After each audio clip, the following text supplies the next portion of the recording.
Greetings ladies and gentlefish, and before we get on with this video I feel I should apologise for the relative lack of stuff over the last week or two. It's been a busy old couple of weeks. So time has been rather against me. Anyway, in this particular video we're going to have some gameplay from me and some gameplay from some other people. Well, that was enacting, wasn't it? Enacting? Exacting, that was the word I was looking for. Oh god. You can tell I've just been marking far too many exam papers and my brain has turned to mush. Anyway, we've got me to start off with in the Sherman 3. Now, what I'm going to do in this video is take a look at some of those British machines in World of Tanks that haven't really received a huge amount of love for a while. If we go back a few patches, and it is a little while now, but some of the British tech lines, especially at higher tiers, got some changes. I'm thinking the heavy tank line and the two tank destroyer lines, you know, they all got some changes. But only really those machines that are at the higher tiers. Down here, at sort of the mid tiers, not really a huge amount happened. So, this is me driving around in the Sherman 3. Tier 5 British medium tank, it's a Sherman. At Tier 5, I mean, you pretty much know what you're getting. You have the option of a 76mm gun or this 105mm howitzer, which I find infinitely preferable. Now, I'm not saying that this tank needed to change. I'm not saying it should have received a buff or anything like that. I'm just showing a couple of tanks that didn't really get any love. Some of them, like this tank, didn't really need it. Some of them, we're going to get onto, you kind of argue they did. Anyway. So far we've managed to plant 2 HE shells into people and racked up, well, 364 damage from 2 shots. None too shabby. Seeing if we can have a punt at this Panzer IV. There we go, 182 into him. None of these shots are penetrated, I feel I should point out. For those who don't know, HE shells, if they penetrate, tend to do a shed ton of damage. But even if they don't, they'll explode on the hull of, or on the whatever, of the enemy tank, and tend to at least do some damage. And when you're packing a 105mm gun at tier 5, that damage can usually be pretty respectable, especially when everything is tier 5, as we have in this particular game. So we've already, in 3 shots, managed to do more damage than we have hit points, so we have definitely carried our weight, and we are in the process of carrying our weight, and hopefully more on top of that. Going to go and try and engage this American M4 Sherman. I feel a little bit sorry for this guy, he's kind of outnumbered at this point. He's got 2 marks of excellence, but that's not going to stop him from going splat. And we managed to pick up kill number 1. Now there's an Excelsior just around here. Derp. Only 92, which is slightly unfortunate. I think I could have aimed that shot perhaps a little better to try and hit somewhere to pick up some more damage, but never mind. 143 now. And can we pick up the kill on this fellow? Can we? No, IKV takes him out instead. Panzer IV, let's not bother aiming that because we really don't want to take any damage ourselves, and he explodes. Anyway, M4 Sherman just around the corner. Scoreline is 7-6, so this is still fairly close. Just gonna push around and aim and aim and aim and aim and aim and aim and aim and aim, and there we go. Kill number 2. Blat onto him. And the nice thing about playing these little tier 5 tanks, not only are they good fun, but they're also pretty darn profitable. Tier 5 is a very profitable tier to play, so you don't have to really worry about losing money unless you're spamming that premium ammunition like it's going out of fashion and not really doing much damage. As it is, although I could be spamming heat everywhere, I'm not, because I don't like to do that. I'm just firing HE, and can we get any damage into any of these fellas? There's an OI, and there we go. Only 79, but damage is damage at the end of the day. So we're just approaching 1,000 damage. Got 982 so far, trying not to actually take any ourselves if we can avoid it, and we flub against that IKV. At which point I was getting a little bit nervous, although that guy is limited by the fact that he has no turret, so there is that. Scoreline's 10-8, we are winning, though, you know, it's not a foregone conclusion, but there we go, a nice penetration through the front of that tier 5 TD.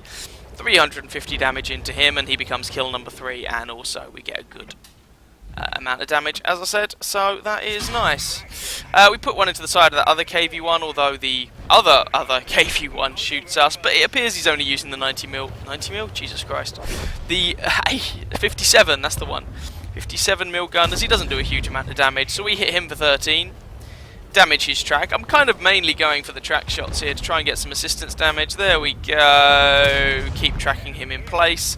Not a lot of damage is being done, but while he's tracked, we're picking up some assistance, so I am okay with that. Another one into him, this time for a mighty 68. Ooh, but tasty assistance damage. Can we pick up the kill on this guy? Yes, there we go. And that's the game. So let's go and have a look at the stats for this first one. So that game ended up being enough for Ace Tanker, Fire for Effect, Fighter, Bruiser, High Caliber and a Confederate Medal. You don't actually have to do that much at Tier 5 often to pick up an Ace Tanker. It was only a shade over 1,000 base XP. I thought you'd need more for that in a Sherman, but what do I know. 1,549 damage done, 4 kills, and yeah, just over 1,000 base XP. 16 shots fired, 14 hits, 14 pens for that damage count. Bear in mind penetrations with those HE shells. We're not talking penetrations into the hull, we're just like if we damage their suspension or something. Knock that off, that's going to count as a penetration, so do bear that in mind. But, good amount of XP, 20,000 credit profit, even with the standard account, less than 5 minutes, none too shabby. So, let's have a look at another one. For this game then, we have jumped up a tier, but we're still in the same tech line. This is the Tier 6 Sherman Firefly. It's a Sherman with a 17-pounder gun stuck in the turret, Tier 6, and that's about it. Yeah, I'll be honest, this is one of those tanks that, when it was going to be introduced, there were lots of people going, oh my god, they're introducing the Firefly, isn't that amazing? But the Firefly wasn't actually that great a machine, historically. I mean, it got a reputation because it could kill a tiger, and that's kind of the point of it. But that quality in and of itself does not necessarily a great tank make. I mean, yeah, they managed to fit a 17-pounder gun in the turret, but that came with some problems. Anyway, let's not spend too much time worrying about such things. We have a 17-pounder gun, woohoo! Which means decent alpha damage for Tier 6, 150, decent penetration for Tier 6, 171. Bearing in mind this is a medium tank, although I say that, the mobility is kind of underwhelming. Gun depression is a bit naff at 5 degrees, especially when you consider good old-fashioned Shermans with, you know, not 17-pounders, tend to get 10 or 12 degrees of gun depression, but never mind.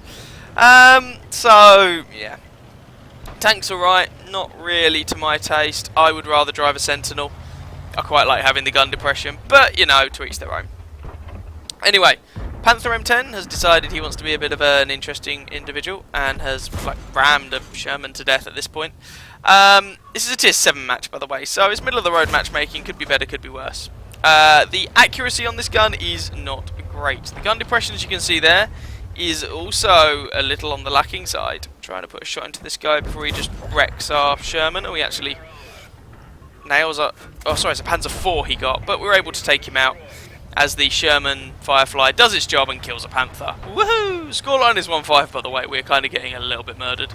VK, some sort of prototype Panther thing, pushes around the headland there and soon finds out that was a terrible idea. And he is dead, and he becomes kill number 2. I've got our only 2 kills on this team so far. Wooed for me and the Sherman Firefly. Trying to keep heavy tank number 6 here alive as long as I possibly can, because that guy's forming a bit of a front line, and I don't really want him to die and everyone to sweep round. I should also point out, by the way, it isn't just me shooting these guys. We've got an SU-152 and an Achilles, and possibly that Nashorn also in possessions to be useful. That was a terrible shot, just like woeful. And unfortunately that costs our Japanese Tiger there a few hit points, but you know, he's able to get his revenge and take down that Leopard. Put a shot into the Panzer IV-H to prevent him from coming over and whacking our heavy tank number 6 in the face there, and suddenly at 7-8 the scorelines aren't looking too terrible, although it does look like that heavy tank is probably going to go down. 144 hit points left just as he speaks. 1 hit point left. It's not as if the armor on that tank is fantastic. I mean, at Tier 6 it gets the job done, but this is a Tier 7 match. So he is now dead, unfortunately, and we're seeing if we can do anything about any of these other guys. And in particular, that Achilles is giving us a support. Now, 1 17-pounder is fine, 2 of them is even more fine. And myself and this Achilles can do a lot of damage over here, especially if we've just got a couple of Tier 5s left on this flank, which does appear to be the case. So these guys are, well, not very enthusiastic about pushing forward, and I can't really say I blame them. Our Black Prince, however, is being pressured by the enemy SU-122-44. We'd like to do some damage to this guy. First shot misses, second shot bounces. Sorry, it was critical damage, and the Black Prince has to fend for himself. Sorry about that, mate. Did my best, but, you know, my best just weren't good enough. So, can we do anything more to these guys? T-67 over on that ridge. Let's take the shot blind. There we go. He was still there, wasn't he? Kill number 3. Oh no, hacksaws, many hacksaws. Jagdpanzer 4 over here. Yeah, and we've got two 17-pounder guns just working this fellow over, and he is dead. And he becomes my 4th kill. Just over 1,000 damage with those 4 kills done. TOG-2, Su-100, Panzer 4H and T-67 left. Sorry if it sounds like I'm giggling a bit. It's just quite difficult to concentrate when in the background I've got the cat shaking his neck and ringing a bell, and it's like, serious, serious, thing blows up. Cat tinkles bell. Hello, kitty. Anyway, T-67 is trying to play silly blighters with our Black Prince, which is actually problematic. Having said that, our Black Prince does manage to take out that T-67. The enemy Su-100 just turns himself over, which is nice. Hello, Mr. Tog. And we're just going to chip this Tog down, although he manages to put a shot into us. So maybe we're going to chip this Tog down from a different position. That's a plan. I like that plan. Let's just speed this along ever so slightly, because this tank is not the fastest in the world. You can see that we're doing about 30 kilometers an hour, best case scenario. So yeah, we take a hit from the Panzer 4H, who is probably using the howitzer, 179 damage there with a HE round. And we're trying to come around here to see if we can do something about this Panzer 4H, but the Achilles has got this covered. That just leaves the TOG-2, last spotted on about half health or something like that. And TOG is one of those tanks, most of the time, you can farm quite a lot of damage from. I tell the Black Prince I'm flanking around because the TOG-2's 70. I mean, the TOG, the Black Prince, and the Firefly all use the same gun. That TOG-2's gun is perfectly capable of going through the front of the Black Prince if the TOG driver knows what he's doing. As to whether he does or not, well, time will tell. So I'm trying to flank around this guy just to make sure he dies, and there we go, a shot into the side of the TOG. The TOG is so long I can shoot him again without him even being able to see me.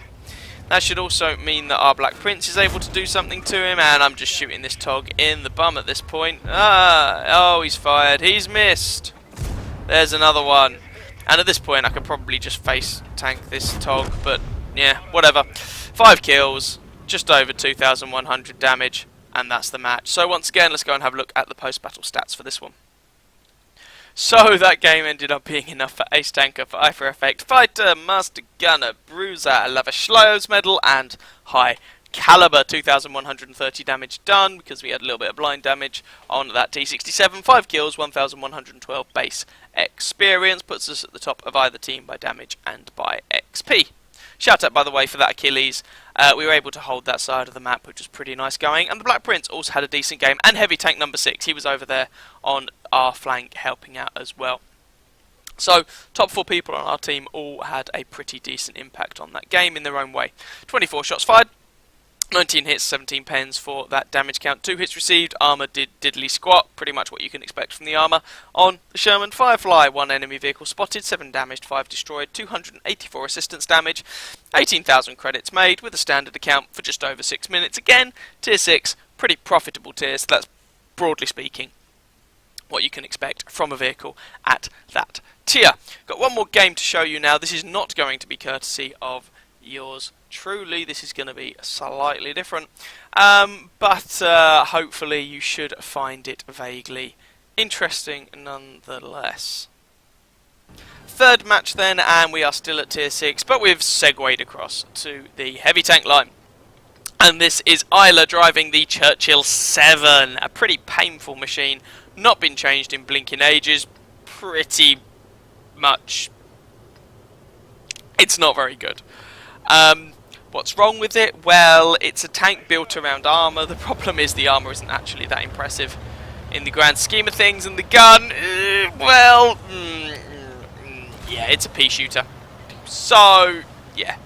Now, Isla is facing off against 3 OIs on the enemy team. This is going to be interesting. Yeah. Go figure. It's a bit of an bit odd. You'd think, given the tanks that the matchmaker was, it could have moved, let's say, the OI on the enemy team across to Isla's team in exchange for, oh, I don't know, let's say a Cromwell, and that would balance the number of each type of tank out on either team. But never mind, let's just run with it, I guess. So Isla is trundling forward into the town.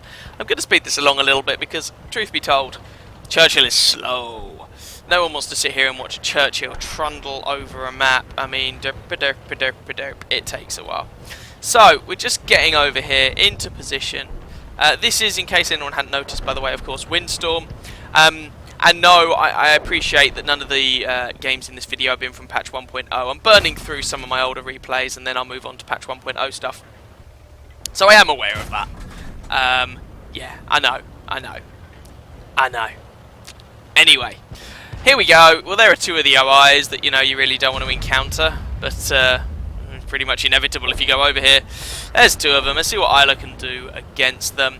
He has got some APCR if it should be necessary, but he's not going to use it if it isn't. So there's one shot into the flank. There's another one. I mean, if this guy's just going to give Isla the side of his tank, then AP will do the job, sure.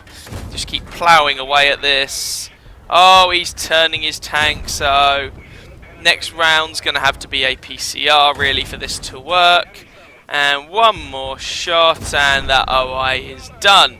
So, yes, a Churchill 7 did just kill most of an OI, but the OI driver was A, outnumbered, and B, pretty damn stupid. So, yeah, bear that in mind. Oh, Isla has switched back to AP at this point, by the way. He's not just spraying premium ammunition everywhere. With reckless abandon, he is using his ammo fairly intelligently, and, oh, there's a Stritzwang 74, so let's kill that. Isla has his armour slightly angled, but this Stritzwang is going to put a shot into him, so Isla angles his armour more. And this Stritzwang is almost dead. There's artillery, but there's another round straight through the front of Isla's tank. Now this guy is not firing premium ammunition, he's firing good old-fashioned regular armour piercing. But it still apparently has enough penetration to go right through Isla's frontal armour here, making you wonder what the point of the apparently 152mm of frontal armour is. Well, spoiler alert, isn't really 152mm thick. Anyway. Sorry, Loki just pointed out tanks come with spoilers. I am now imagining a beautiful, like, F1 Churchill. Top speed, 80 kilometers an hour. That would actually be pretty quick for a damn tank. Anyway, especially a Churchill.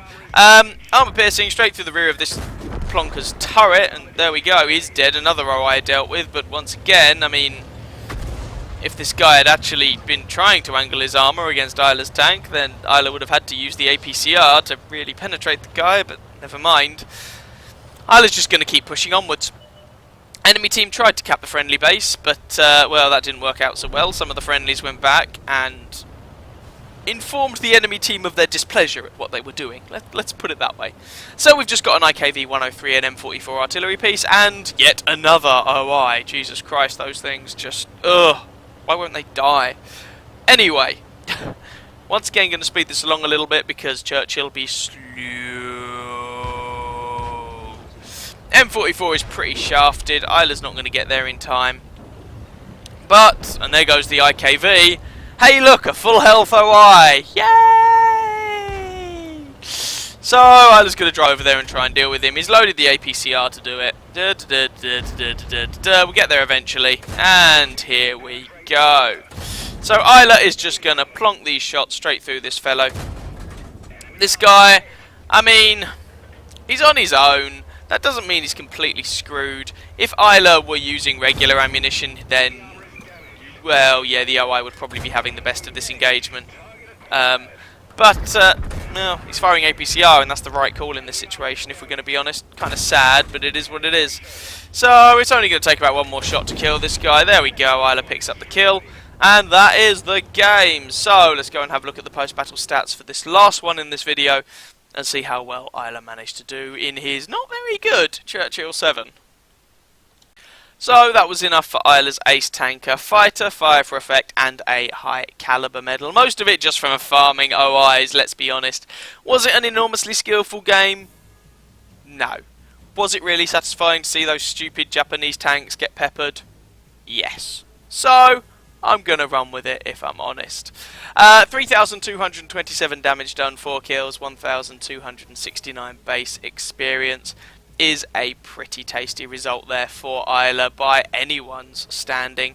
Interesting that on the enemy team the top scoring player by damage or experience was an M44, whether that says more about the M44 or about the rest of his team, I leave up to you. Go figure. 29 shots fired, 27 hits, 25 penetrations for that damage count. 3 hits received, 3 penetrations. Yeah, that armor was so useful, wasn't it?